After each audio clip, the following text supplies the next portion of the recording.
క్రొత్త నిబంధన గ్రంథాన్ని తెరిచి హెబ్రీ పత్రిక 12వ అధ్యాయము 5వ వచనాన్ని ఓపెన్ చేద్దామా?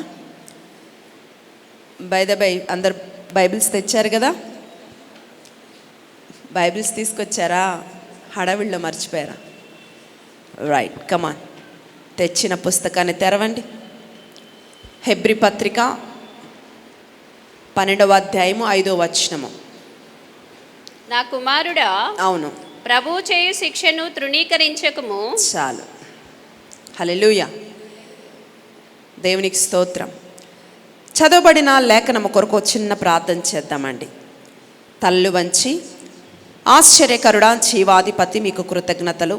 మాతో మీరు మాట్లాడండి. నీ రెండంచెల ఖడ్గం వంటి నీ మాట మా జీవితాల్లో మరింతగా పనిచేయనట్లుగా సహాయం చేయండి. వ్యతిరేకతను కూల్చేయండి, అనుకూలమైన కార్యాలు జరిగించండి. మీ శైలిలో, మీ స్థాయిలో మా అందరితో మాట్లాడి తండ్రి, నన్ను మరొకసారి మీ సిలువ చాటును మరుగు చేసుకొని నీ ఆత్మ అభిషేకముతో నింపి దీవించమని ఈ ప్రాంగణమంతా దేవదూతల పరిచర్యను డిక్లేర్ చేస్తూ నీ నామానికి మహిమ తెచ్చుకోమని యేసుక్రీస్తు శక్తిగల మీ నామంలో అడిగి వేడుకొనుచున్నాము తండ్రి, ఆమేన్. సంగమా దేవుని బిడ్డలరా, గడిచిన కాలము మనము ఇదే హెబ్రీ పత్రిక అండ్ యెహోషువ గ్రంథముల నుంచి మనము ధ్యానాలు చేస్తూ ఉన్నాం. మీకు ఆల్రెడీ ప్రీవియస్ వీక్స్లో నేను చెప్పాను. ఇప్పుడు ఏ సిరీస్ నడుస్తూ ఉందంటే Joshua series and Hebrew series. Hebrew పత్రిక నుండి ఒక సిరీసు, జాషువా పుస్తకం నుండి ఒక సిరీస్, యెహోషువ గ్రంథం నుండి ఒక సిరీస్ నడుస్తూ ఉన్నాయి. ఒక ఆరాధనలో యెహోషువ మీరు వింటే మరొక ఆరాధనలో హెబ్రీ పత్రిక గురించి మీరు వింటారు. సో తద్వారా మీరు 2 సబ్జెక్ట్స్ మీరు ఫామ్ చేసుకోవడానికి అవకాశం ఉంటుందని ఈ రీతిగా మరి ముందుకెళ్ళడం జరుగుతూ ఉంది. గడిచిన కాలము ప్రీవియస్ అంటే పోయిన వారం కాక అంతకుముందు వారం మనము యెహోషువ గ్రంథం నుంచి మనం ధ్యానం చేసాం కదా ఈ ఆరాధనలో, అవునా? ఏం ధ్యానం చేసాం? బిఫోర్ లాస్ట్ వీక్ కాకుండా అంతకుముందు లాస్ట్ వీక్ యెహోషువ గ్రంథం 6వ అధ్యాయము 2వ వచనం గురించి మీకు చెప్పాను. ఎంతమంది గుర్తుంది? మర్చిపోయారా?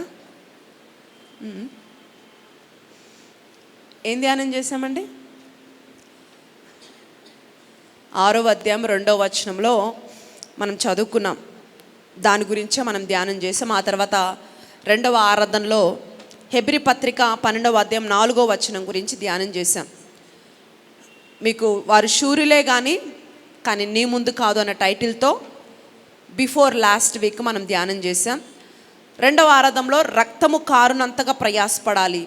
అయితే రక్తము కారునంతగా దేని కొరకు ప్రయాసపడాలి అనేది 2వ ఆరాధనలో ధ్యానం చేసాం. దాన్ని కంటిన్యూ చేస్తూ ఈరోజు జాషువాని మనం 2వ ఆరాధనలో వింటాం, హెబ్రీని 1వ ఆరాధనలో మనం వినబోతున్నాం.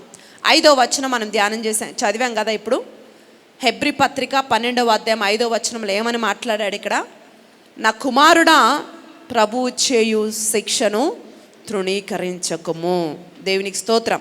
ఈ వచనం మీద దేవుడు మనందరితో మాట్లాడబోతుండగా మనమందరం జాగ్రత్తగా ఆలకిద్దాం. హల్లెలూయా. అర్థమైంది కదా? ఈ సీరియల్స్ని మనం ఫాలో అవుతూ చక్కగా దేవుడు వాక్యములో మరింత మనం ఎదుగుదుము గాక.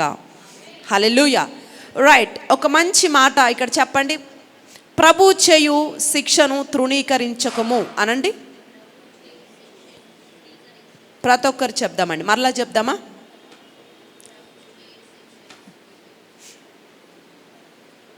ప్రభు చేయు శిక్షను తృణీకరించ అలా కాదు, గట్టిగా చెప్పండి. ప్రభు చేయు శిక్షను తృణీకరించకము అనండి. మరలా చెప్దామా? మీరు అందరు గట్టిగా చెప్పేంతవరకు నేను ఇక్కడే ఉంటా. మరలా చెప్దాం. ఇటు నుంచి అసలు నాకు వాయిసే రావట్లా. మర్చిపోయొచ్చారా నోట్ని?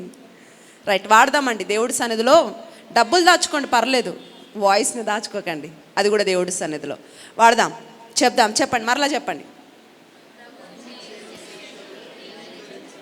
సరిపోలేదు కానీ చూద్దాం ముందు. హల్లెలూయా. రైట్, ఇక్కడ ఏమంటున్నాడండి? ప్రభు చేయు శిక్షను తృణీకరించకుము. ఇప్పుడు ఎవరైనా సరే బలమును తృణీకరించరు కదా, ఆశీర్వాదాన్ని తృణీకరించరు, లేకపోతే ఇంకేదైనా బెస్ట్ బెనిఫిట్స్ ఏమైనా వస్తే తృణీకరించాము, కానీ శిక్షను తృణీకరించడానికి అంటే శిక్షను ఎవరైనా ఇష్టపడతారా? ఎవరు ఇష్టపడరు. ఎవరికి ఇష్టం ఉండదు కదండి. శిక్ష అంటే ఎవరికి ఇష్టం ఉండదు. అది మనం ఎంత పెద్ద తప్పు చేసినా మనము శిక్షకు పాత్రులుగా ఉండకూడదనే కోరుకుంటాం, ఒప్పుకోము. కానీ ఇక్కడ ఏమంటున్నాడంటే ప్రభువు చేయు శిక్షను తృణీకరించద్దు. హల్లెలూయా. కింద మీరు 11వ వచనంలో, అలాగే కింద మీరు 11వ వచనంలో చూస్తే అంటాడు, ప్రస్తుతమందు సమస్త శిక్ష మీకు దుఃఖకరంగానే కనబడును, కానీ ఎవరికి సంతోషం ఉండదు. కానీ దాని యందు అభ్యాసము కలిగిన వారికి అది నీతి అను సమాధానకరమైన ఫలం ఇచ్చును అంటాడు. ఉందా అక్కడ? హల్లెలూయా, దేవునికి స్తోత్రం. శిక్ష ఏమాత్రం సంతోషంగా ఉండదు, కానీ ప్రభు అంటున్నాడు ఎప్పటికైనా దాని ఫలం ఖచ్చితంగా మీరు అనుభవిస్తారు అంటున్నాడు. ప్రస్తుతం మీరు శిక్ష అనుభవిస్తుండొచ్చు, శిక్షకు పాత్రులుగా మీరు ఉండొచ్చు, కానీ ఖచ్చితంగా ఏదో ఒక రోజు ఏదైతే ఆ రోజు మీరు శిక్షను అనుభవించారో, ఏదైతే ప్రయాసపడ్డారో దానికి ప్రతిఫలం నిశ్చయముగా దేవుడు తన బిడ్డలకు అనుగ్రహిస్తాడంట. హల్లెలూయా, ఆమేన్ చెప్పారండి. హల్లెలూయా, దేవుడికి స్తోత్రం. 7వ వచనంలో, అలాగే మీరు కిందకు వస్తే 7వ వచనంలో ఏమన్నాడు? శిక్షలో పాలు పొందని వాడు కుమారుడే కాదన్నాడు.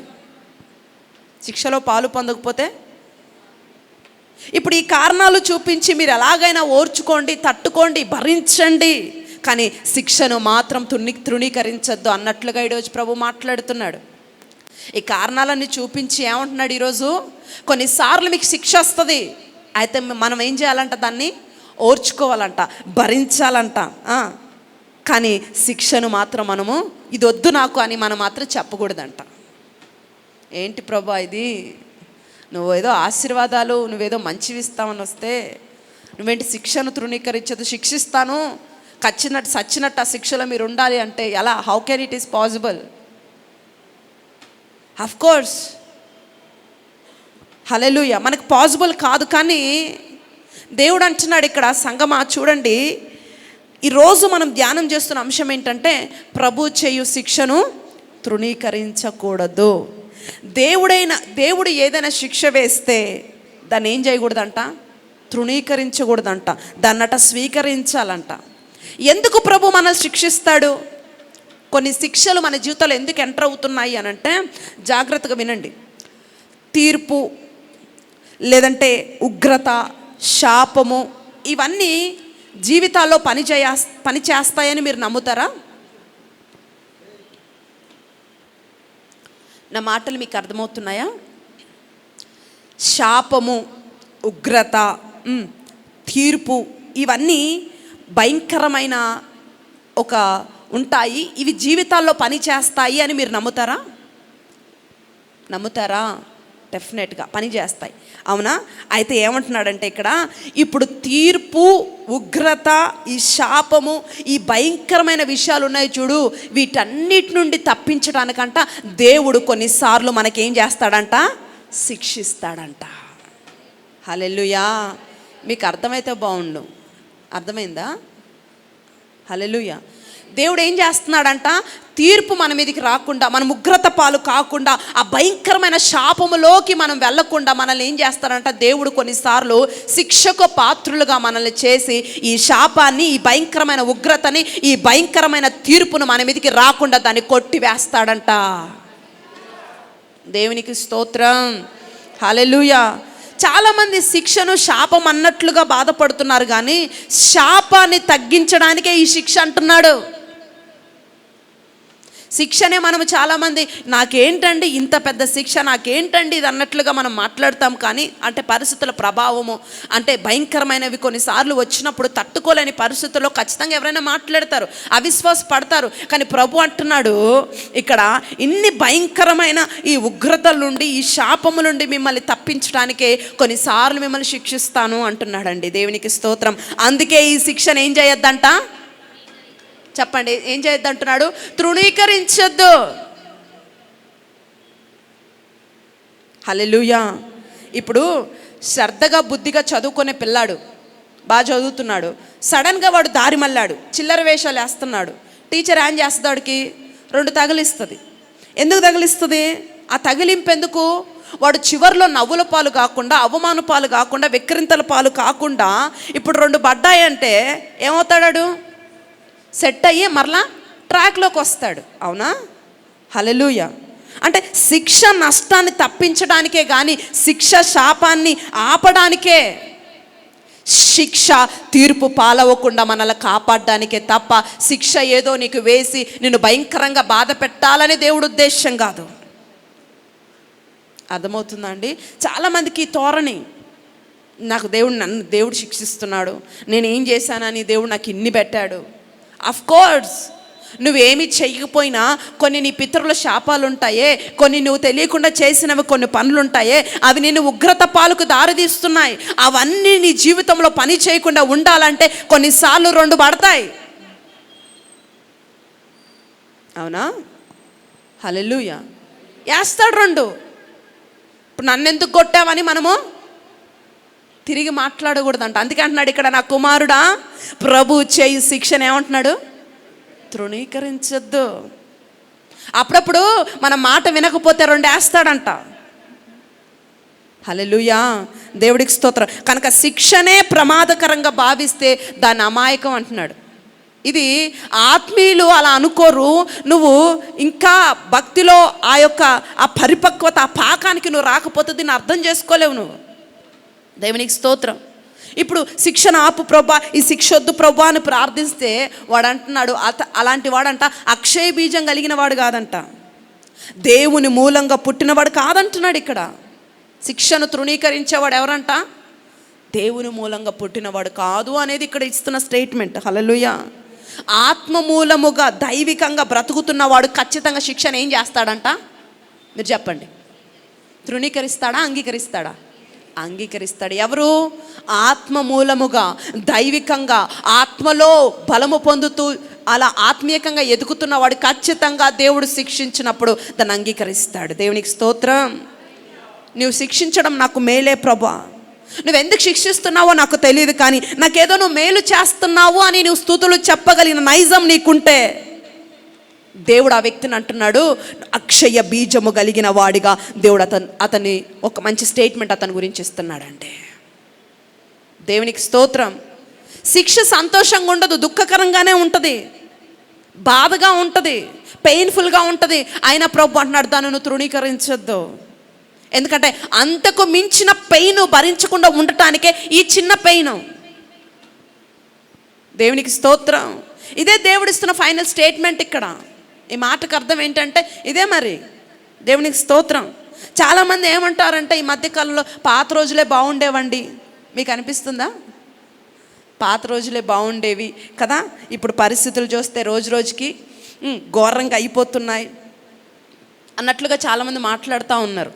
మనకు కూడా కొన్నిసార్లు అనిపిస్తూ ఉంటుంది కదా, రోజు రోజుకి కొన్ని న్యూసెస్ విన్నప్పుడు, ప్రపంచంలో కొన్ని వార్తలు మన ముందుకు వస్తున్నప్పుడు, కొన్ని క్రియలు రకరకాలుగా ఈ ఘోరమైన పెను ప్రమాదాలు మనం చూస్తున్నప్పుడు ఒకప్పుడే బాగుండేది, మా చిన్నప్పుడే బాగుండేది అన్నట్లుగా మనకు అనిపిస్తూ ఉంది. కానీ నిజమైన ఆత్మీయుడు అలా అనడండి.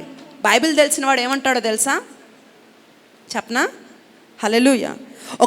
నేను అంటాను, ప్రపంచము ఒక శాపకరమైన స్థితిలో నుండి రోజు రోజుకి ఒక మంచి రసరమ్యమైన ముగింపులోకి రాబోతుంది. చాలామంది ఏమంటున్నారంటే రోజులు బాలేవు, భయంకరం అయిపోతున్నాయి అన్నట్లుగా మారిపోతున్నారు, ఘోరంగా అయిపోతున్నాయి అన్నట్లుగా మాట్లాడుతున్నాడు. కానీ నిజంగా బైబిల్ తెలిసిన వాడు ఇలా అనడు. ఘోరంగా మారట్లేదంట ప్రపంచం. ఎలా మారుతుంది?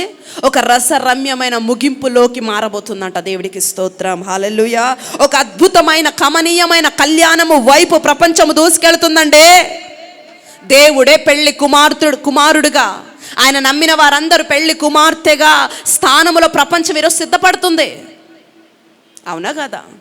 ఆయన పెళ్లి కుమారుడిగా రావడానికి ఆయన సిద్ధపడుతుండగా పెళ్లి కుమార్తెగా మనం కొనిపోబడడానికి మనం సిద్ధపడుతున్నాం. ఒక రసరమ్యమైన ముగింపు వైపు ప్రపంచం వెళుతుంది, కానీ బాగాలేని రోజుల వైపు కాదు ప్రపంచం వెళుతుంది. దేవునికి స్తోత్రం. ఇప్పుడు ప్రతిరోజు న్యూస్ పేపర్లో ఉండే న్యూస్లన్నీ చదువుతూ ఉంటే ఎలా అనిపిస్తుంది? గుండెలు జారిపోతూ ఉంటాయి. అందుకే అంటున్నాను, నేను న్యూస్ పేపర్లు కాకుండా బైబిల్ చదువుతున్నాండి. ఎందుకు? చెదిరిన గుండెలు మరలా బాగుపడతాయి కాబట్టి. దేవునికి స్తోత్రం. వాక్యముల శక్తి ఉంది, వాక్యముల పవర్ ఉంది. ఏ చెదిరిపోయిన హృదయాలు ఉన్నాయో, బాగులేని హృదయాలను వాక్యము తెప్పరిలా చేస్తుంది, నెమ్మదినిస్తుంది, బాగు చేస్తుంది. వాక్యం వెళ్ళి అతన్ని బాగు చేశానని ఉంటుంది వాక్యంలో. హల్లెలూయా, దేవునికి స్తోత్రం. కాబట్టి సంగమా, దేవుని బిడ్డలారా, శిక్ష శాపమును తగ్గించటానికి, అర్థమవుతుందా? శిక్ష ఉగ్రతను తీసేయడానికి దేవుడు చేస్తున్న మేలు పేరేంటంటే శిక్ష. శిక్ష మేలేంటండి? కానీ ఇక్కడ అదే అంటున్నాడు ప్రభు, నేను మీకు మేలు చేస్తున్నాను. మీకు మేలు చేసే పేరేంటో తెలుసా? శిక్ష అనే పేరుతో మీకు మేలు చేస్తున్నాను అంటున్నాడు. దేవుడికి స్తోత్రం. నమ్ముతున్నారా ఈ విషయాన్ని మీరు? దేవుడికి స్తోత్రం. హల్లెలూయా. ఇప్పుడు సండే స్కూల్ భక్తుల్లాగా కొంతమంది ఉంటారు. చాక్లెట్ ఇస్తే స్కూల్కి వస్తా, స్నాక్స్ ఇస్తే చర్చికి వస్తా, దేవుడు నాకు ఇది చేస్తే లేకపోతే ఇది ఇస్తే, ఇలాంటి ఒక మాటలు ఇంకా నువ్వు మాట్లాడుతున్నావు అంటే నేను అంటాను, నువ్వు ఇంకా డబ్బా పాల బ్యాచ్ నీది. ఏ పాలు? డబ్బా పాల బ్యాచ్. హల్లెలూయా. నేను అంటాను, ఆటులకు పోటులకు తట్టుకునే రేంజ్కి మనం రావాలంటే ప్రతి చిన్నదానికి ఉలిక్కి పడకూడదు. ఇప్పుడు సరైన సరుకు దొరకాలి అని అంటే సముద్రం లోపలికి వెళ్ళాలి, అవునా కదా? సముద్రంలో ఫుల్ సరుకు ఉంటుంది. అది మంచి సరుకు, సరైనది మనం పొందుకోవాలంటే ఖచ్చితంగా లోపలికి వెళ్ళాలి. పైపైనే ఉండి నాకు బెస్ట్ కావాలి, మంచిది రావాలంటే రాదు. ఒడ్డొడ్డునే ఉంటే ఏమి రావు. ఒడ్డునే ఉంటే నీకు ఒక్కడికి, లోపలికి వెళితే వేల మందికి. అర్థమైందండి? ఒడ్డునే ఉంటే నువ్వు ఒక్కడవే సంపాదించుకుంటావు, అంటే నీ కుటుంబానికి సరిపడ మాత్రమే నీకు వస్తుంది. అదే లోపలికి వెళ్తే అనేక వేల మందికి నీవే ఆహారం పెట్టున్నట్లుగా దేవుడు నిన్ను ఆశీర్వదిస్తాడు. దేవునికి స్తోత్రం. హల్లెలూయా. సంగమ, కాబట్టి మీకు మనవి చేస్తున్న మాట ఏంటంటే శిక్ష కక్ష కాదు. కొంతమంది మాట్లాడుతూ ఉంటారు, దేవుడు నా మీద కక్ష కట్టాడేమో. దేవుడు వాళ్ళ మీద అంట ఇంక ప్రపంచంలో వీళ్ళు ఎవ్వరు లేరని ఈయన ఒక్కడి మీద, ఈ ఒక్కదాని మీద దేవుడు శిక్ష కట్టాడు అన్నట్లుగా మాట్లాడుతుంటారు. శిక్ష కక్ష కాదు. కీడును, భయంకరమైన పరిస్థితిని తప్పించే మేలు, చెప్పండి, శిక్ష. దేవుడికి స్తోత్రం. అందుకే మరలా మీకు మనవి చేస్తున్నాను, శిక్ష కక్ష కాదు అని మీకు జ్ఞాపకం చేస్తున్నాను మరొకసారి. దేవుడికి స్తోత్రం. ఈరోజు మేబీ నీ జీవితంలో కూడా ఒక శిక్షను భరిస్తుంటే, ఒక రోగము శిక్ష వలె నిన్ను బాధ పెడతా ఉంటే, ఒక సమస్య శిక్ష వలె నిన్ను వేధిస్తూ ఉంటే నా ప్రభు మాట్లాడుతున్నాడు, ఇది నీ మేలుకే. దేవునికి స్తోత్రం. ఈ సమస్య, ఈ రోగము, లేకపోతే ఏది నేను శిక్షలా సఫర్ చేస్తుందో నాకు తెలీదు, అది నీ మేలుకే అంటున్నాడు. ఎందుకంటే భయంకరమైన శాపము, భయంకరమైన ఉగ్రత, ఇంకా భయంకరమైన పెయిన్లోకి నువ్వు వెళ్లకుండా దీనిలోనే ఆపివేసి ఇక్కడికిక్కడే ఆ శాపాన్ని కొట్టివేసి ఒక పరిపూర్ణమైన, ఒక రసరమ్యమైన ముగింపు నీకు ఇవ్వడానికి దేవుడు చేస్తున్న మేలు పేరు శిక్ష. దేవునికి మహిమ కలుగును గాక. హల్లెలూయా. ఎస్. తర్వాత నీకు అర్థమవుతుంది ఒకరోజు, ఆ రోజు దేవుడు నన్ను ఆ దెబ్బ కొట్టకపోతే అనే అవగాహన ఖచ్చితంగా నీకు వస్తుంది.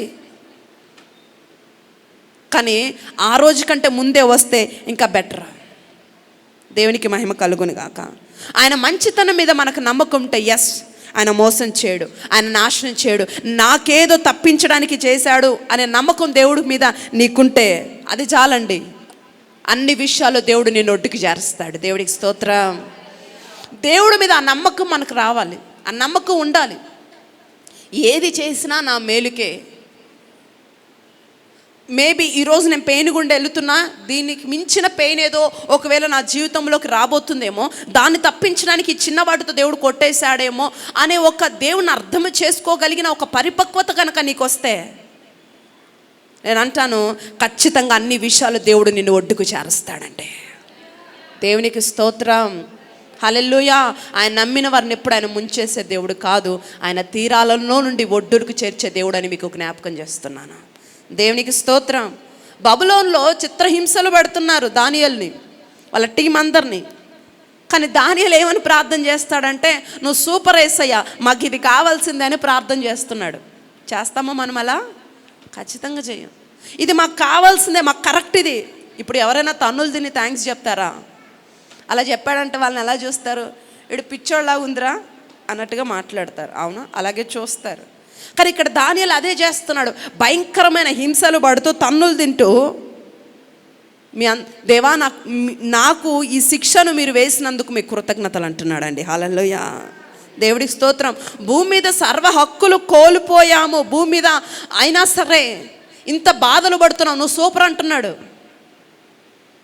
దేవునికి స్తోత్రం. శిక్ష వెనక వచ్చే ఫలము అర్థమైతే దేవుణ్ణి ఎవరు వదిలిపెట్టరండి. దేవుడికి స్తోత్రం. ఆయన ప్రేమను ఎవరు వదిలిపెట్టరు. ఎందుకు? శిక్ష వెనక వచ్చే ఫలితము గొప్పగా ఉంటుందని నీకు అర్థమైతే, అర్థమైన నాడు ఖచ్చితంగా ఎవరెన్ని చెప్పినా, ఎవరెన్ని చేసినా, ఎవరెన్ని ఆటంకాలు పెట్టినా దేవుడు నువ్వు విడిచిపెట్టావు. హల్లెలూయా. ఆ యొక్క స్టేజ్లోకి మనం వెళ్ళాలనేది ఈరోజు దేవుడి చిత్తం. అంటే అది అర్థం అవ్వాలి. శిక్ష వెనక వస్తున్న ఫలం ఏంటి అనేది నువ్వు ముందే తెలుసుకోగలగాలి. ఆ సామర్థ్యం నువ్వు పొందాలి, ఆ అభిషేకం నువ్వు పొందాలి. That is the will of God. అర్థమవుతుందండి? దేవుడికి స్తోత్రం. కొన్ని ఆయన దూరం చేస్తుంది ఎందుకంటే ఇంకొన్ని నీకు శాశ్వతంగా దూరం కాకూడదని. ఇప్పుడు కొన్ని దూరం అవుతుంటాయి, కొందరు జీవితాలు మనుషులు దూరం అవుతుంటారు, బంధువులు దూరం అవుతుంటారు, నానే వాళ్ళు దూరం అవుతుంటారు, కొంతమందికి ఉద్యోగము, రకరకాలుగా కొన్ని దూరం అవుతుంటాయి కదండి. ఎందుకు దేవుడు కొన్ని దూరం చేస్తాడంటే వాటికంటే విలువైన వాటిని నీకు దూరం చేయకుండా ఉండటానికి. అర్థమైందండి? హల్లెలూయా. నువ్వు ఏది విలువగా అనుకుంటున్నావో అంతకు మించిన విలువైనవి ఇంకా ఉన్నాయి నీ జీవితంలో.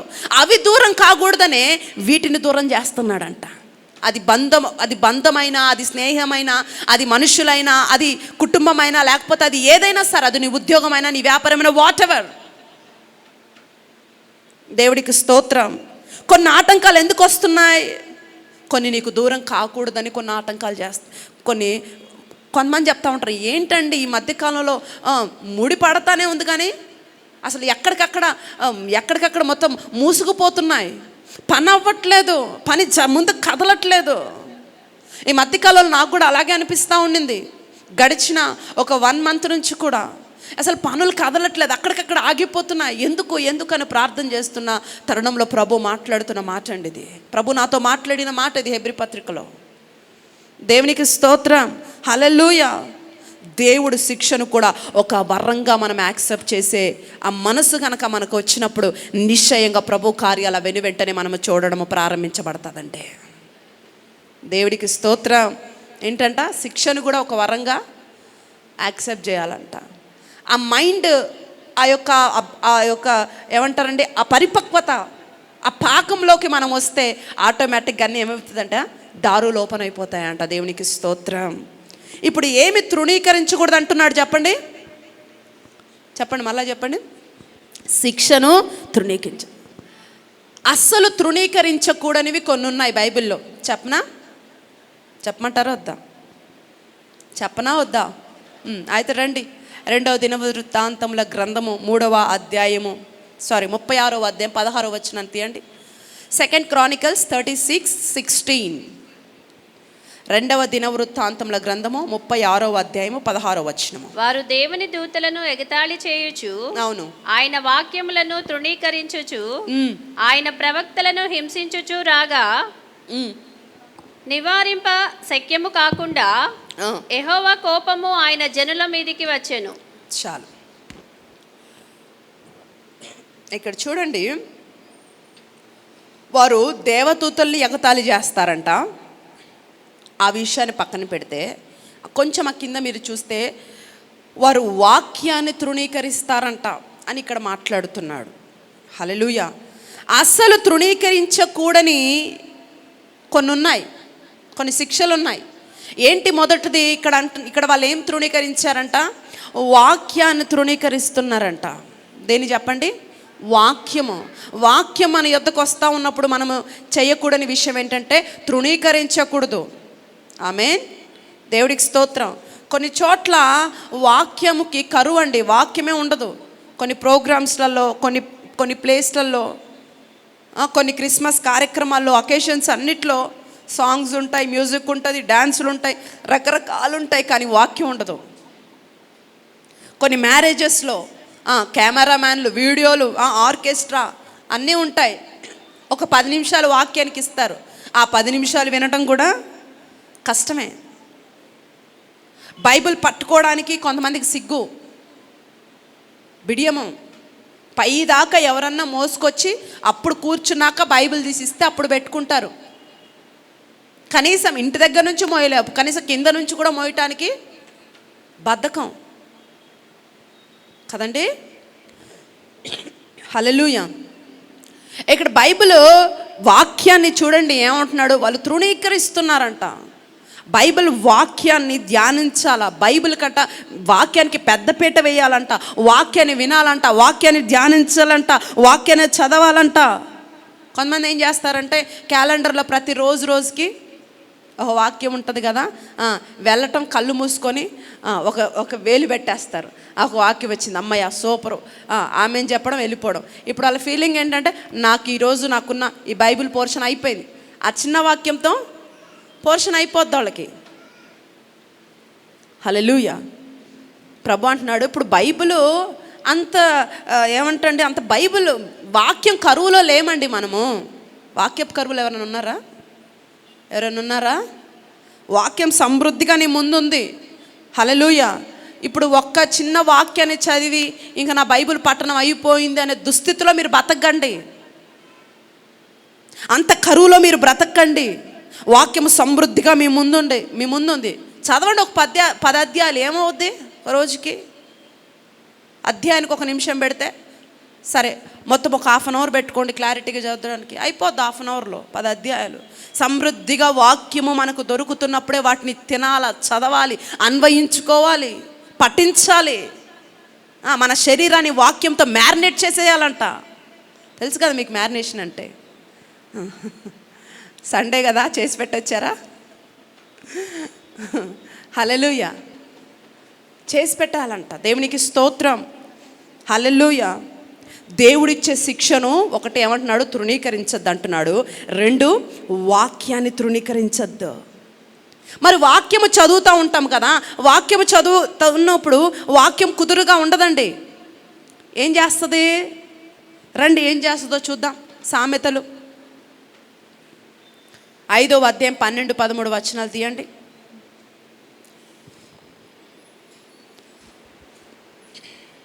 ప్రావర్బ్స్ 5:12-13. అయ్యో ఉపదేశము నేను ఎట్లు త్రోసివేసి తిని. అదిగో చూడండి, అయ్యో ఉపదేశమును నేను ఎలా త్రోసివేసి తిని, నా హృదయము గద్దింపునెట్లు తృణీకరించెను. నా హృదయము గద్దింపును ఎలా తృణీకరించును. చాలండి.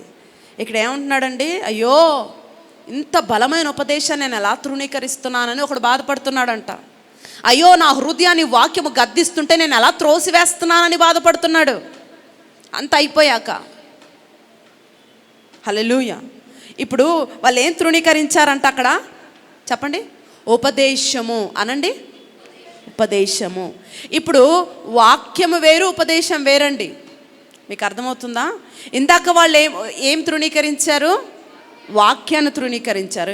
ఇక్కడ ఒక బ్యాచ్ ఉంది, వీళ్ళు ఏం తృణీకరిస్తున్నారు? ఉపదేశాన్ని తృణీకరిస్తున్నాడు. ఇప్పుడు వాక్యముకు ఉపదేశానికి తేడా ఏంటి? తలలెత్తి నా వైపు చూస్తూ వినండి, తేడా ఏంటో చెప్తా. హల్లెలూయా. హల్లెలూయా. చూడండి, వాక్యం అనేది ఒక మూలధనం, ఒక ముడి సరుకు లాంటిది. అంటే ఇప్పుడు మీకు అర్థమయ్యే భాషలో చెప్పాలంటే గోధుమలు అనుకోండి. ఓకే, ఇప్పుడు ఆ గోధుమలుగా మనం తినలేము, అవునా? హల్లెలూయా. ఇప్పుడు ఉపదేశం అంటే ఏంటంటే దానిని మనకు అర్థమయ్యే రీతిగా అన్వయించి దాని విధానము, దాని సూత్రము, దాని అంటే ఏంటి? వాక్యము.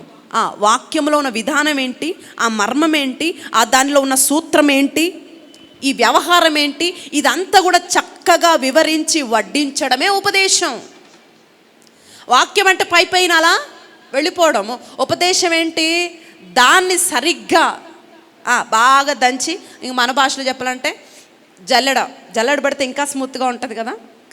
సో బాగా జల్లెడబట్టి అంతగా దాన్ని వివరించి అన్వయించి మన జీవితాల్లోకి మనం అన్వయించుకోగలిగినట్లుగా పూర్తిగా దాన్ని వివరించి అర్థం చెప్పేదే ఉపదేశం.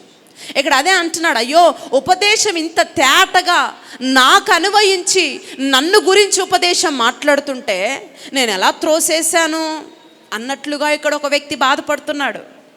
నీకు అన్వయించి అంటే నీ గురించి ఉపదేశం మాట్లాడుతున్నప్పుడు దాన్ని మనం ఏం చేయకూడదు చెప్పండి?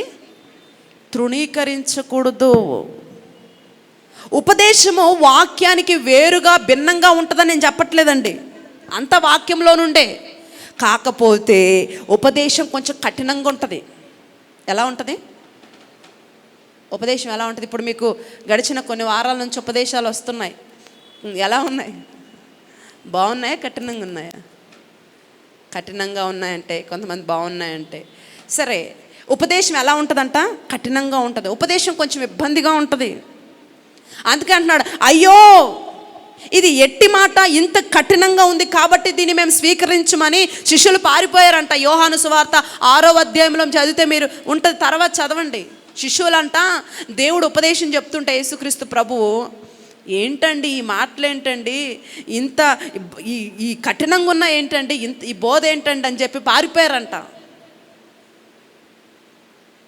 ఉన్నారా మీరు కూడా అలా? దేవుడికి స్తోత్రం. ఎందుకు పారిపోయారు శిష్యులు చెప్పండి?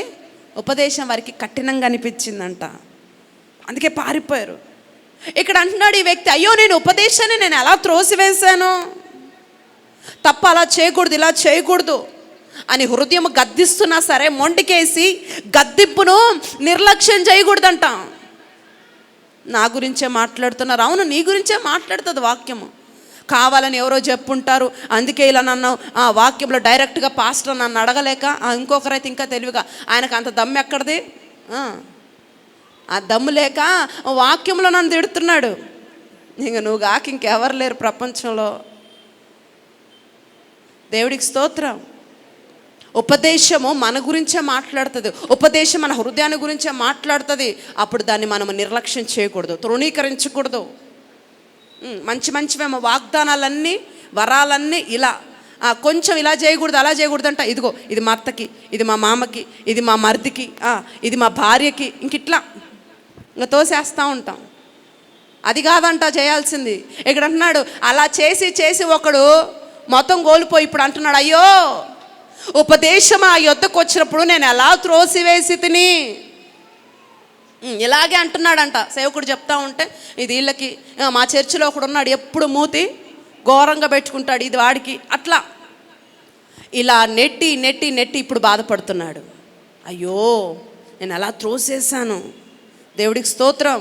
ఇప్పుడు మనం ఏదో కోరుకుంటామండి, దేవుణ్ణి ఇష్టం లేనివో ఇష్టం ఉన్నాయో కోరుకుంటుంటాం, కావాలనుకుంటుంటాం, ఏదో చేస్తూ ఉంటాం, మనసు గద్దిస్తుంటుంది, వద్దు అంటూ ఉంటుంది. సరే, గద్దింపును కూడా మనం ఏం చేస్తాం కొన్నిసార్లు. కొంతమంది అంటారు, కనీసం నీ మనస్సు ఏమంటారంటే, కనీసం నీ మనస్సు అన్న నీకు చెప్పలేదా, నీ మనసు నీకు చెప్పట్లేదు, నిన్ను అబద్ధాలు ఆడుతున్నావు, నీ మనస్సు నన్ను అడుగురా ఒకసారి అన్నట్లుగా అడుగుతారు కదా.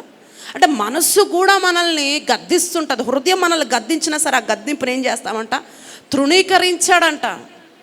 ఇక్కడ అదా అంటున్నాడు, తృణీకరించకూడదు.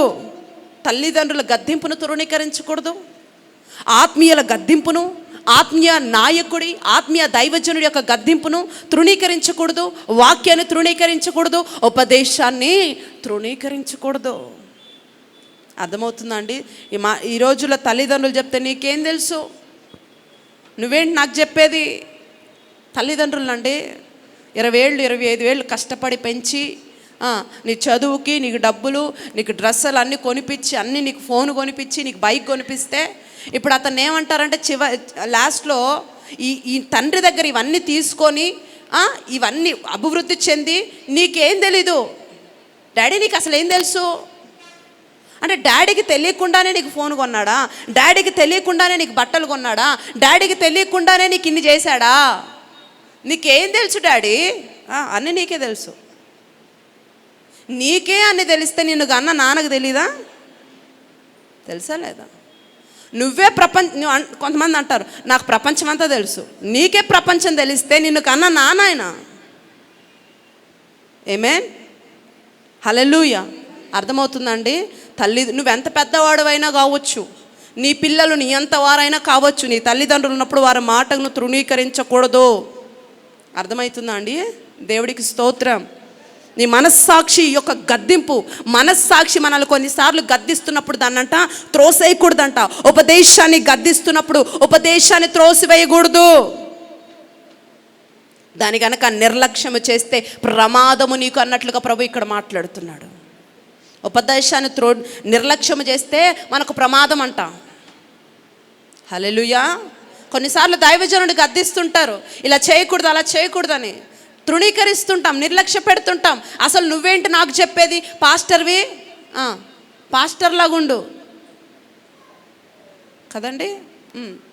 ఇలా అని అని అని ఒకడు మొత్తం సర్వనాశనం అయిపోయాడంట. కాబట్టి మనం అలా కాకూడదని ఈరోజు ప్రభు మాట్లాడుతున్నాడు. దేవునికి స్తోత్రం. బైబిల్లో మొదటి 2 అన్నదమ్ములు ఉన్నారు. ఎవరో చెప్పండి? First brothers. బైబిల్లో ఫస్ట్ బ్రదర్స్ ఎవరు? కయ్యూను, హేబేలు కదా. 4వ అధ్యాయం 7వ వచనంలో ఏమంటాడు ప్రభు మాట్లాడుతూ, అయ్యో ఎందుకు నాన్న నువ్వు అలా చేస్తున్నావు, సత్క్రియ చెయ్యని ఎడలా పాపము నీ వాకిట్లో పొంచి ఉంటుంది కదా, జాగ్రత్త అని బ్రతిమలాడాడు కయ్యూన్ని. వినకుండా అలా వెళ్ళిపోయాడు. ఒకవేళ దేవుడు చెప్పిన మాట విని ఆగి ఉంటే కనీసం పాపంలోనన్నా పడకుండా ఉండేవాడు. కానీ వినకుండా వెళ్ళినందుకు పడిపోయి మొత్తం నాశనం అయ్యి నాశనానికి కారకుడు అయిపోయి తర్వాత ఏడుస్తున్నాడు, అయ్యో నా యొక్క దోష శిక్ష భరించలేనంత గొప్పగా మారిపోయింది. భయంకరంగా ఏడుస్తున్నాడు. అందుకే చెప్పినప్పుడు ఏం చేయాలంట? వినాలి. హల్లెలూయా. ఇంకేం ఉపయోగం ఆ టైంలో ఏడిస్తే? వద్దు నాన్న అని బ్రతిమలాడాడు. నువ్వు అలా చేయొద్దు నాన్న అని బుజ్జగించాడు. వినలా. ఇప్పుడు ఏడుస్తున్నాడు కూర్చొని తల పట్టుకొని. సంగమా, దేవుని బిడ్డలారా, వాక్యాన్ని అంగీకరించే ఒక శ్రేష్టమైన తీర్మానంలోకి మనం రావాలండి. ఈరోజు గద్దింపుని కానీ హెచ్చరికను కానీ అసలు తృణీకరించకూడదు. దేవునికి స్తోత్రం. తృణీకరించకూడనివి 3 ధ్యానం చేసాం. 1 ప్రభు చేయు శిక్షను తృణీకరించద్దు. 2 వాక్యాన్ని తృణీకరించద్దు. 3 ఉపదేశం యొక్క గద్దింపును తృణీకరించకూడదు. 4 రండి 50వ కీర్తన 17వ వచనము.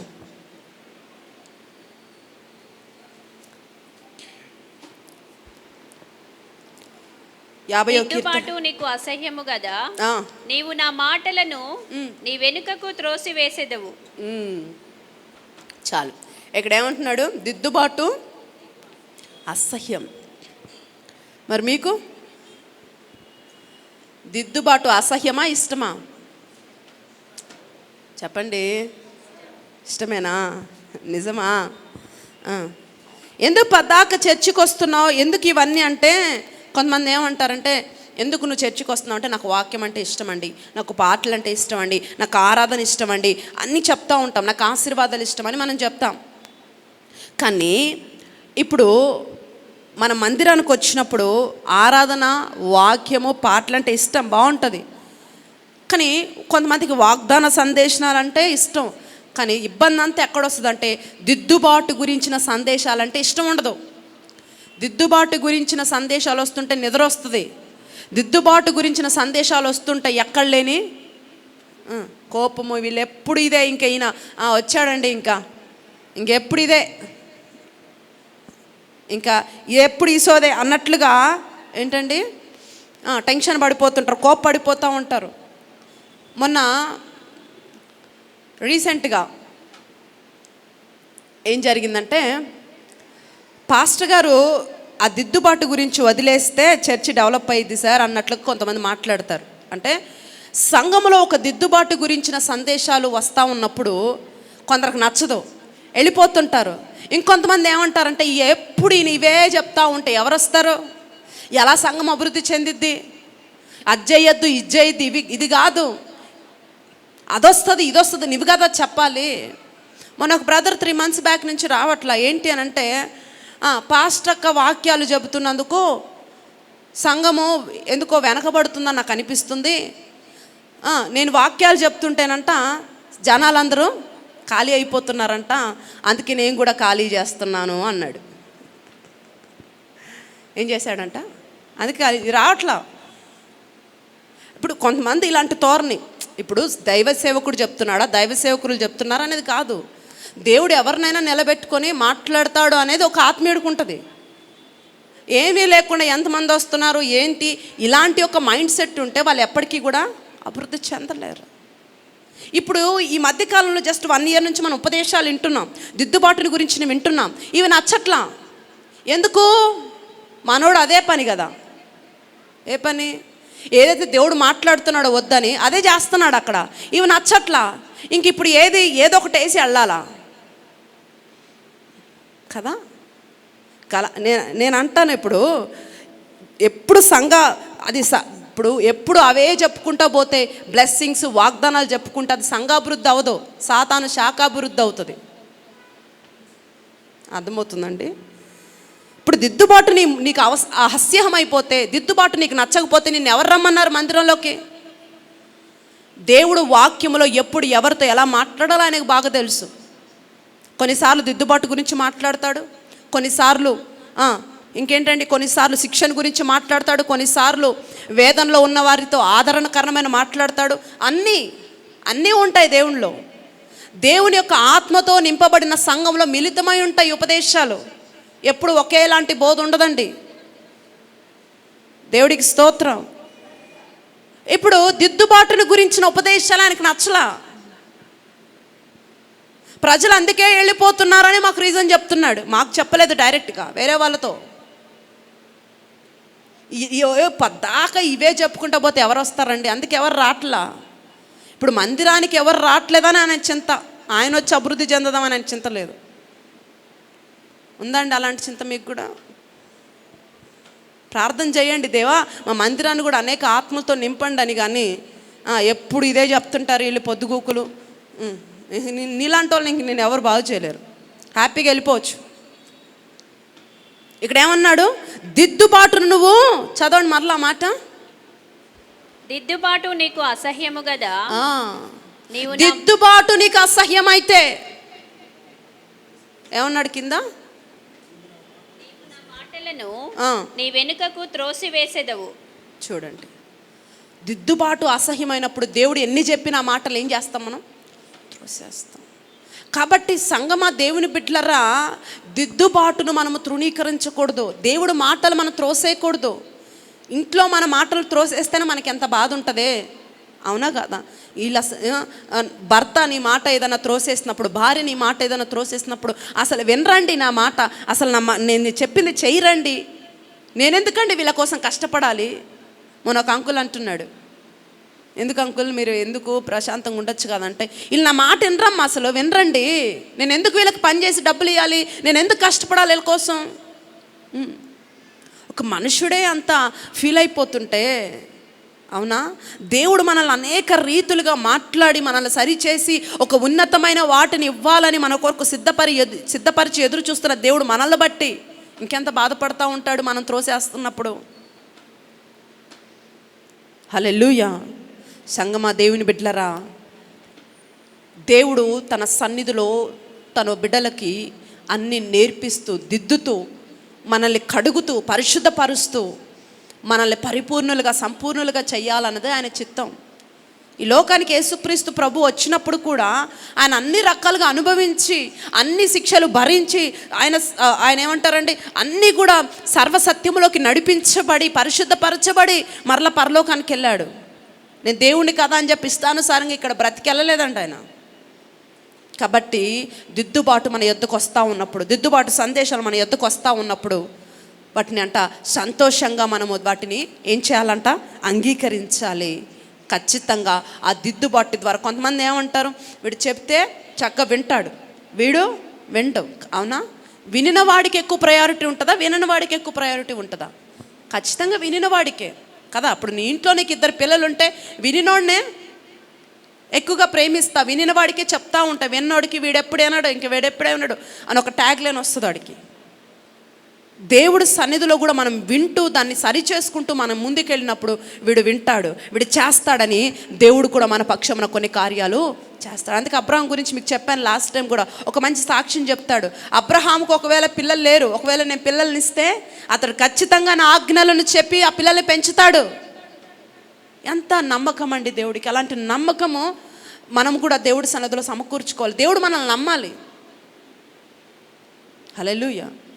కాబట్టి దేవుడు మనల్ని ఎప్పుడు నమ్ముతాడంటే, ఆయన ఎప్పుడు ఎన్ని విషయాల్లో మనల్ని పరిశోధించిన ఎన్ని మన జీవితాల్లోకి తీసుకొస్తున్నా సరే, ప్రతి దాన్ని కూడా ఇది నా మేలుకే అని చెప్పి అంతా ఆయనకు అప్పగించి ముందుకెళ్ళినప్పుడు ఖచ్చితంగా దేవుడికి నువ్వు నమ్మకస్తుడిగా మారిపోతావు. అప్పుడు ఏమి చేస్తున్నా సరే నీకు చెప్పకుండా ఆయన చెయ్యనే చెయ్యడు. నీ జీవితంలోకి ఉగ్రత వస్తున్నా, మేలు వస్తున్నా, శిక్ష వస్తున్నా, ఏది వస్తున్నా, నాన్న ఇది చెయ్యాలనుకుంటున్నాను, నాన్న ఇది తక్కువైంది, నాన్న ఇది అని ఎవ్రీథింగ్ నీకు చెప్తాడు ఆయన. దేవుడికి స్తోత్రం, హల్లెలూయా. దేవుడి సన్నిధిలో ఒక నమ్మకస్తునిగా బ్రతకాలి, ఒక నమ్మకమైన పాత్రగా మనం ఉండాలి. దేవుడు దిద్దుబాటుని మనము తృణీకరించకుండా ముందుకెళ్ళాలి. దేవునికి స్తోత్రం. నెక్స్ట్ 5వది లూకా సువార్త 7వ అధ్యాయం 30వ వచనము. Gospel of Luke 7:30.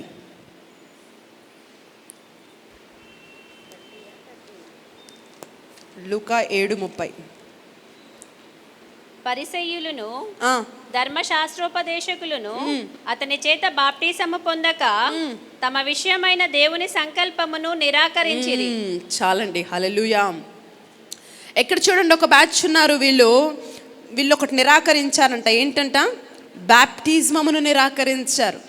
అయితే అక్కడ ప్రభు అంటాడు, వారు కేవలం బాప్టిజమాన్ని నిరాకరించామనుకుంటున్నారు, కానీ వారు నిరాకరించింది ఏంటంటే తమ విషయమై దేవుని సంకల్పమును వారు నిరాకరించారు. హల్లెలూయా. బాప్టిజాలు తీసుకోండి అంటే ఇప్పుడు కాదండి, నెక్స్ట్ ఇయర్ అండి, 6 నెలలండి, 3 నెలలని చెప్తా ఉన్నావు చూడు. నువ్వు నిరాకరిస్తుంది కేవలం బాప్టిజాన్ని కాదు, మరి దేన్ని?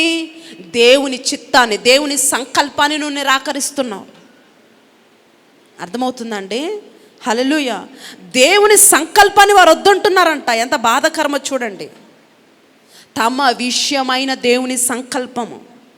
ఇప్పుడు కొంతమంది చర్చికి వస్తారు, రమ్మంటే పరిచర్య చేయమన్నా చేస్తారు, ఎంగిలి ఆకులు ఎత్తమన్నా తీస్తారు, కానీ బాప్టిజం అంటే ఎక్కడ లేని మంట వచ్చేస్తుంది, ఎక్కడ లేని బాధ వచ్చేస్తుంది. బాప్టిజమా ఇంకొన్ని రోజులు ఆగుదాంలేండి, ఇప్పుడు నేను ఇంకా సిద్ధపడలేదండి, ఇంకా నా మైండ్ సిద్ధపడలేదండి.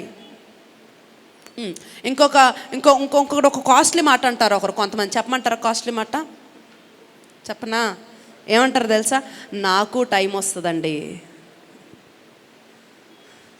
ఏమంటారు చెప్పండి? ఎప్పుడో ఎందుకు నాన్న, ఇప్పుడు ఏమైందంటే ఆన్సర్ ఉండదు, కానీ ఒక డైలాగ్ మాత్రం వాడతారు, నాకు టైం వస్తుంది.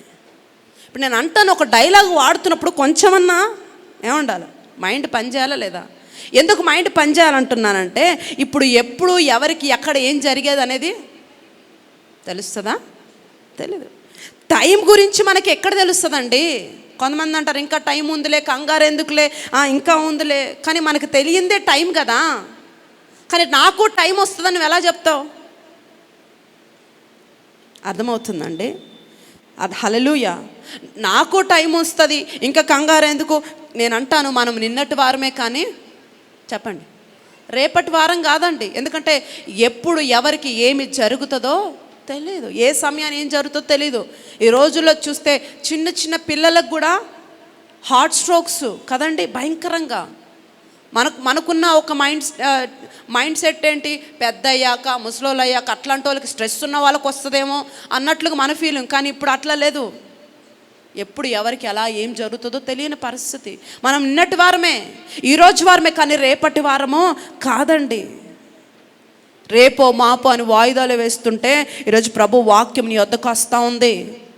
నువ్వు త్రోసి వేస్తుంది కేవలం బాప్టిజాన్ని మాత్రమే కాదు, దేవుడు సంకల్పాన్ని త్రోసేస్తున్నావు. జాగ్రత్త. అందుకే ఇక ఏమాత్రం ఆలస్యం చేయకుండా మీరు బాప్టిజములు పొందాలి. హల్లెలూయా. మీరు బాప్టిజం వద్దు అంటున్నారంటే మీరు ఏం వద్దు అనుకుంటున్నారు?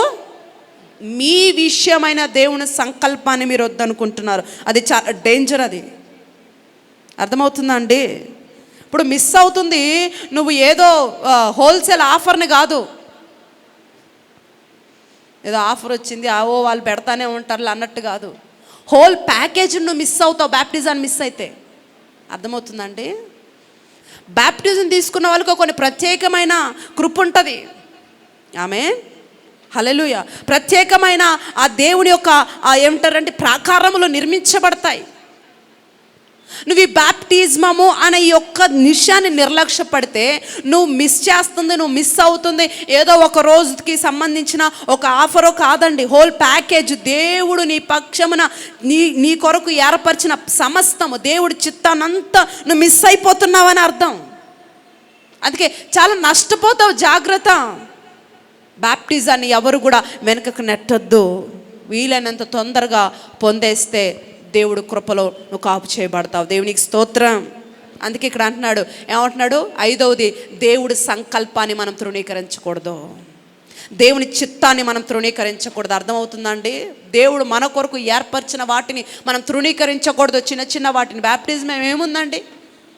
జస్ట్ మనకు మనం సిద్ధపడితే సరిపోద్ది. ఇంకేమన్నా పెద్ద 1,00,000 రూపాయలు కావాలండి కదండి? మీకు ఎవరన్నా మనీ కాస్ట్ చేస్తున్నారా రక్షణకి? Nobody can, right? It is cost of free. Salvation మీకు ఉచితంగా ఇవ్వబడుతుంది. దేవునికి స్తోత్రం. కాబట్టి దేవుని సంకల్పాన్ని మనం తృణీకరించకూడదు. 6వది ఆదికాండము 19వ అధ్యాయము రండి. Genesis 19 chapter 19-20. 19వ అధ్యాయము 19-20 వచనాలు చదవండి. నా ప్రాణము రక్షించుట వలన అవును నీవు నా ఎడల కనపరిచిన నీ కృపను గనపరచితిని. నేను ఆ పర్వతమునకు తప్పించుకొని పోలేను. ఈ కీడు నాకు సంభవించి చచ్చిపోదునేమో. ఇదిగో పారిపోవుటకు ఈ ఊరు సమీపంలో ఉన్నది, అది చిన్నది. నన్నక్కడికి తప్పించుకొని పోనిమ్ము. అది చిన్నది కదా, నేను బ్రతుకుతునని చెప్పినప్పుడు చాలండి. ఇప్పుడు ఈ బాబు ఎవరండి? చదివారు కదా, ఎవరైనా చూసారా? చదివినప్పుడు విన్నారా? ఎవరు ఈయన? ఇప్పుడు బైబిల్ చదువుతున్నప్పుడు ఏదో గుడ్డిగా చదవద్దండి. ఎవరు మాట్లాడుతున్నారు, ఎవరు ఏంటి అనేది చదవాలి కదా. ఎవరు ఈ బాబు? ఎవరు చెప్పండి? లోతు. మీరు లోతుగా వెతకగానే తలలెత్తిన వైపు చూడండి. హల్లెలూయా. ఇప్పుడు ఈ బాబంత లోతు ఎవరు లేరండి. ఎంతలా మునిగిపోయాడంటే చూడండి, మరి ఎప్పుడు తేల్తాడో తెలీదు. ఇప్పుడు సొంత ఏర్పాటును బట్టి, సొంత ప్రణాళికను బట్టి వెళ్ళిపోయాడు. ఇప్పుడు అక్కడికి వెళ్ళిన తర్వాత అయినా అర్థం అవ్వాలి కదా, ఇది దేవుడు చిత్తమా కాదా అన్నది. కానీ చూడండి, అగ్నిలో కాలిపోయే స్థితిలో బలవంతంగా లాక్కొని వస్తున్నా సరే ఏమంటున్నాడు? నువ్వు అక్కడ ఉండొద్దు, పలానా చోటుకి వెళ్ళిపో అని చక్కగా దేవుడే వెళ్ళి చేతిని పట్టుకొని బయటికి తీసుకొస్తుంటే మనోడు ఏమంటున్నాడు? నేను అక్కడికి వెళ్ళలేను, ఇక్కడైతే కొంచెం అనుకూలంగా ఉంటుంది, ఇక్కడికి వెళ్తా. ఇప్పుడు జనరల్గా కొంతమందికి బాధపడితే బోధపడిద్ది అంటారు. తెలుసా మీకు ఇది? బాధపడితేనన్నా వీడికి తెలుస్తుంది లేరా, వదిలేయండి, వీడెండెలా అంటాం. అవునా కాదు? ఇప్పుడు ఈ బాబుకి బాధపడ్డా బోధపడట్లా. ఎలాంటోడో చూడండి, ఇంకా ఎంత బాధపడ్డా బోధపడట్లా. నాన్న పలానా చోటుకి వెళ్తే నువ్వు కాపాడబడతావు, నీకోసం నేను ఒక గొప్ప ప్రణాళిక కలిగి ఉన్నాను, ఆ స్థలానికి వెళ్ళు, అక్కడికి వెళ్ళు అని అంటే, నాకు ఇక్కడ కంఫర్ట్గా ఉంది, నాకు ఇక్కడైతే బాగుంటుంది, ఇదైతే దగ్గర ఉంటుంది. కొన్నిసార్లు దేవుడు మందిరం విషయాలు కూడా నువ్వు పలానా చోటుకెళ్ళు, పలానా దగ్గర ఉండు అని అంటే, కాదు, నాకు దగ్గరుంది, ఇది బాగుంటుంది, నాకు దగ్గరుంది, ఇది చేస్తా. కొన్నిసార్లు వివాహ విషయంలో కూడా కొంచెం వెయిట్ చేయనా, నీకు బెస్ట్ది నేను ఇస్తా అంటే, లేదు ఈ అమ్మాయి అంటే నాకు పిచ్చి పిచ్చి పిచ్చి పిచ్చి అని పిచ్చోడైపోతాడు కదండి. వివాహాల విషయంలో, సహవాసాల విషయంలో వద్దు నాన్న, ఈ ఫ్రెండ్షిప్ వద్దని మమ్మీ డాడీ చెప్తే ఎనరో. వాడు తన్ని 4 ఉన్నాయని పేరుకోబోయిన తర్వాత, నువ్వు చెప్పావు మమ్మీ, నువ్వు చెప్పావు డాడీ, నేను ఎనలా, అప్పుడు వస్తుంది సోయా కదండి. దేవుడు నీ పట్ల ఏర్పాటును పట్టించుకోకుండా సొంత తెలివితో ముందుకు వెళ్ళే ప్రయత్నం చేస్తే ఖచ్చితంగా దెబ్బతింటావు. ఇక్కడ చూడండి, ఈ లోతు దేవుడు వెళ్ళమన్న చోటుకి వెళ్ళకుండా ఇక్కడ ఆగిపోతా. దేవుడు నీ కొరకు చేసిన ఏర్పాటును తృణీకరించకూడదు. హల్లెలూయా. దేవుడు ఎక్కడ నీ కోసం సిద్ధపరిచిన నువ్వు వెళ్ళాలి అక్కడికి. కొన్నిసార్లు లోయలోకి వెళ్ళమంటాడు, అక్కడే ఉన్నాయ్యా ఎండిన ఎముకలే కదా అంటే, ఎండిన ఎముకల దగ్గరికైనా నువ్వు వెళ్ళిన తర్వాత దేవుడు గొప్ప కార్యం చేస్తాడు. హల్లెలూయా. ఎహెజ్కేలుని వెళ్ళమన్నాడు, అక్కడే ఉంటుంది చీకటి లోయ, మొత్తం ఎండిన ఎముకలే కదా అంటే, నువ్వు వెళ్ళు బాబు, ఫస్ట్ వెళితేనే కదా అక్కడ సైన్యంగా మార్చబడింది. అవునా? హల్లెలూయా. దేవుడు కొన్నిసార్లు కొన్ని ఏర్పాట్లు మన కొరకు చేసినప్పుడు అక్కడ ఏమీ లేకపోయినా, ఏమి అక్కడ ఎంటీగా ఉన్నప్పటికీ దేవుడు వెళ్ళమంటే అక్కడికి వెళ్ళాలి.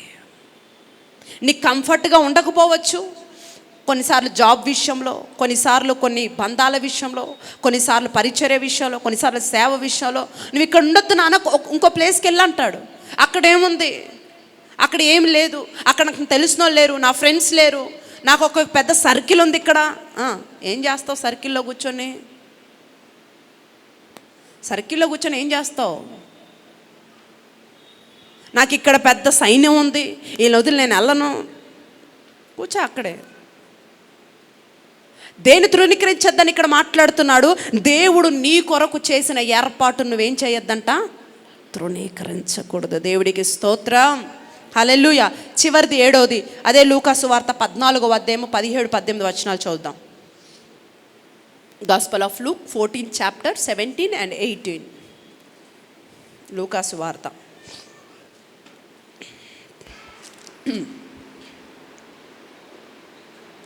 విందు కాలమందు అతడు ఇప్పుడు సిద్ధమై ఉన్నది రండని పిలువబడిన వానితో చెప్పుటకు అవును తన దాసుని పంపెను. అయితే వారందరూ అవును ఏక మనస్సుతో నెపములు చెప్పసాగిరి. మొదటివాడు, నేనొక పొలము కొనియున్నాను, ఆవశ్యముగా వెళ్ళి దాన్ని చూడవలెను, నన్ను క్షమింపవలెనని నిన్ను వేడుకొనుచున్నానెను. మరి ఒకడు, నేను 5 జతల ఎడ్లను కొనియున్నాను, వాటిని పరీక్షింప వెళ్ళుచున్నాను, నన్ను క్షమింపవలెనని వేడుకొనుచున్నానెను. మరి ఒకడు, చదవండి, నేనొక స్త్రీని వివాహము చేసుకున్నాను, అవును, అందుచేత నేను రాలేననెను. చాలు. ఇక్కడ చూడండి, తలెత్తి నా వైపు చూస్తూ వినండి, మనం ముగించుకోబోతున్నాం.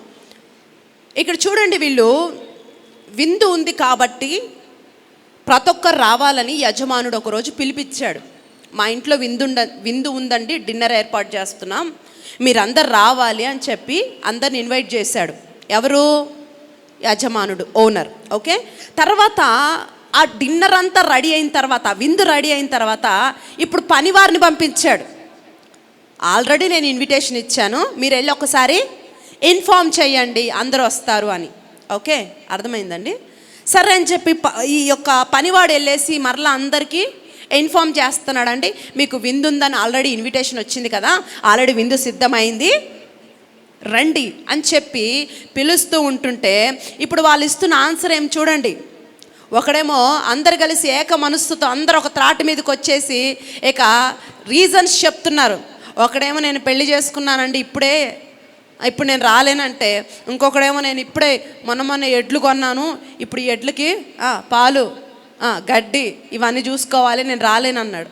ఇంకొకడేమంటున్నాడు, నేను పొలం కొన్నానండి, పొలం పని చేసుకోవాలి. ఇలా రకరకాల రీజన్స్ అన్నీ చెప్పుకుంటూ వస్తున్నారంట. ఎందుకు ఈ యొక్క స్టోరీ మీకు జ్ఞాపకం చేస్తున్నానంటే, ఈరోజు దేవుని వాక్యం మనతో మాట్లాడుతున్న విషయం ఏంటంటే, దేవుని యొక్క పిలుపును మనము తృణీకరించకూడదు. హల్లెలూయా. దేవుడు మనల్ని పిలిచినప్పుడు మనం ఏం చేయకూడదు? కోట్లాది మందిలో నిన్ను కోరుకున్నాడు ఆయన. ఏదో నువ్వు గొప్పోడువనో, లేకపోతే నువ్వు మంచోడువనో, నువ్వు జ్ఞానవంతుడువనో కాదు. దేవుడు కృపచేత నిన్ను పిలుచుకున్నాడు, దేవుడు ప్రేమించి నిన్ను పిలుచుకున్నాడు, దేవుడు ప్రేమించి నిన్ను ఎన్నుకున్నాడు. అర్థమైందా? హల్లెలూయా, దేవుడికి స్తోత్రం. నిన్ను ఆహ్వానిస్తున్నాడు, రక్షణ పొందటానికి పిలుస్తున్నాడు, ఆత్మతో నింపడానికి పిలుస్తున్నాడు, నువ్వు సాక్ష్యంగా ఉండటానికి నిన్ను పిలుస్తున్నాడు. అనేక మందిలో తలగా నియమింపబడి అనేకులను దేవుడి దగ్గరికి చేర్చే ఒక బలమైన వెపన్గా మార్చడానికి నిన్ను ఎన్నుకుంటున్నాడు, నిన్ను పిలుస్తున్నాడు. ఏం చేయాలి అప్పుడు? మనము ఆయన పిలుపుకు మనము లోబడాలి. దేవుని రాజ్యం అనే కాడిని మోయటానికి పిలుస్తున్నాడు, ఆయన పిలుపును మనం తృణీకరించకూడదు. కొన్నిసార్లు చాలామంది చెప్తా ఉంటారు, దేవుడు పిలుపు నాకు ఎప్పుడో వచ్చిందండి, కానీ మా ఇంట్లో కొన్ని సమస్యలండి, మా ఇంట్లో కొన్ని ఇరుకులండి, మా ఇంట్లో కొన్ని ఇబ్బందులండి. ఉంటాయండి, ప్రతి ఒక్కరికి మనిషి అన్న తర్వాత మనిషికే కష్టాలు వస్తాయి. కానీ దేవుడు ఎన్నలేని ప్రేమతో మనల్ని ప్రేమించి మనల్ని పిలుచుకున్నప్పుడు ఆయన పిలుపును తృణీకరించద్దండి. దేవుడు మీలో కూడా మిమ్మల్ని కూడా ఏ రోజైనా పిలిచి కోరుకొని బిడ్డ నా సేవకురా, లేకపోతే నా పరిచర్లో ఉండని దేవుడు నేను పిలిస్తే ఖచ్చితంగా నువ్వు ఏ స్థితిలో ఉన్నా నీ స్థితిని చూడకు, పిలిచిన వాడిని వైపును చూడు. దేవునికి స్తోత్రం. నిశ్చయంగా నీ స్థితిని మార్చి ఉన్నతంగా నిలబెట్టుకొని నిన్ను వాడుకోవడానికి ఆయన సిద్ధంగా ఉన్నప్పుడు పాత్రగా మనం నిలబడడానికి మనకేమిటండి? దేవునికి స్తోత్రం. హల్లెలూయా. తృణీకరించకూడని విషయాలు ఏడు ధ్యానం చేశాం. ఒకటి, శిక్షను. దేవుడు కొన్నిసార్లు కొన్ని శిక్షలు వేస్తాడు, దాన్ని తృణీకరించకూడదు, ఎందుకంటే దానికి మించిన పెయిన్ నుంచి నిన్ను తప్పించడానికి. 2, వాక్యాన్ని తృణీకరించకూడదు. 3, ఉపదేశాన్ని తృణీకరించకూడదు. 4, దేవుడు నిన్ను దిద్దుతూ ఉన్నప్పుడు, దేవుడు నిన్ను గద్దిస్తున్నప్పుడు దాన్ని తృణీకరించకూడదు. దేవుడు నిన్ను హెచ్చరిస్తున్నప్పుడు దాన్ని నువ్వు తృణీకరించకూడదు. 5, దేవుని సంకల్పాన్ని తృణీకరించకూడదు. 6, దేవుని ఏర్పాటును తృణీకరించకూడదు. దేవుడు నీ కొరకు ఏర్పరిచిన వాటిని అక్కడికి వెళ్ళు, ఇది చేయి, అది చేయి, ఆ ఉద్యోగంలోనే ఉండు, తక్కువ శాలరీ అయినా అక్కడే ఉండు, అక్కడే చేయి అన్నప్పుడు ఆయన ఏర్పాటు నువ్వేం చేయొద్దు, తృణీకరించకూడదు. 7, దేవుని పిలుపును తృణీకరించకూడదు. దేవునికి స్తోత్రం. మనం అందరం అసలు తృణీకరించకూడని విషయాలు ఇవి. అర్థమైందా అండి? దేవుడికి స్తోత్రం. కాబట్టి ఈ 7 విషయాలు మీ ముందు పెట్టాను. వీటన్నిటిని ధ్యానం చేయండి, జాగ్రత్త పడండి, స్వీకరించండి, ఆశీర్వదించబడండి. వీటన్నిటిని మనం తృణీకరించకుండా ముందుకెళుతూ దేవుని కృపలో మనం అందరం కూడా వర్ధిల్లుదుము గాక. హల్లెలూయా. దేవుడు ఏది చేసినా నా మేలుకే చేస్తాడు అనే ఒక ఆలోచనలోకి, ఆ మైండ్ సెట్లోకి మనం వచ్చుదుము గాక. దీనిని బట్టి దేవుడు బలమైన కార్యాలు మన జీవితంలో జరిగించును గాక. ఆమేన్. లేచి నిలబడి దేవుడు నీతో మాట్లాడి ఉంటే ఆయనతోనూ ఇప్పుడు మాట్లాడు. ఏవేవి తృణీకరించకూడదో మనతో మాట్లాడాడు. ఒకవేళ వీటిని తృణీకరించే బిడ్డగా నువ్వు ఉంటే, వాక్యం నీ వద్దకు వచ్చింది, దేవుడి గద్దింపు నీ వద్దకు వచ్చింది, దేవుని దిద్దుబాటు నీ వద్దకు వచ్చింది. ఇప్పుడు నువ్వు మాట్లాడు, ఇప్పుడు నువ్వు చెప్పు. ప్రతి ఒక్కరు